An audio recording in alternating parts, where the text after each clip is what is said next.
आपल्या अख्ख्या महाराष्ट्राची माई म्हणून ओळखली जाणारी आपली आई म्हणजे सिंधुताई सपकाळ यांची ही कर्मभूमी होती। म्हणजे अख्ख्या या मेळघाटामध्ये जितकी काही अनाथ मुलं होती, आदिवासी मुलं होती, त्यांचं लहानपणापासून संगोपन आपल्या माईने केलं होतं। खेळतो काही? हा मित्र आहे। तुझं नाव काय रे?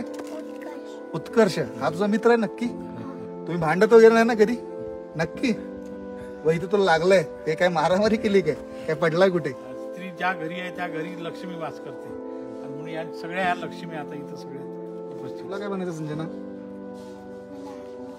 आर्मी मध्ये जायचं आहे? क्या बात आहे, मस्त मस्त, तुला ऑल द बेस्ट। मुली तेव्हा खाली झोपायच्या, खाली झोपत असल्यामुळे मी त्यांना सांगितलं, म्हटलं मुली खाली झोपतात, पलंगची गरज आहे, पलंग दिले तर मुली चांगल्या झोपतील। त्यांनी एका क्षणामध्ये हो म्हटलं आणि जवळपास 70 मुलींची व्यवस्था करायची म्हणून इथं पलंग। मी नेहमी म्हणायचे, अरे माझ्या भीक मागण्याने जर या लेकरांचं आयुष्य उभं होत असेल तर मी मरतपर्यंत ही भीक मागायची माझी तयारी।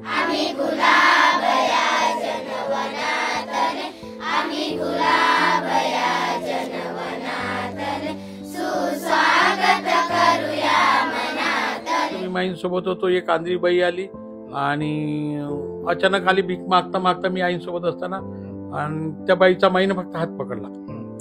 हात पकडल्या तिनं ओळखलं का नाही तू सिंधू माझी माय, तू आली का? म्हणजे तिला एवढी आशा।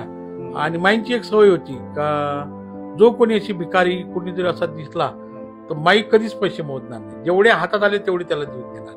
मग माईंना कधी कधी म्हणायचं, अरे माई तू देते थोडं मोजतो तरी तू किती दिले?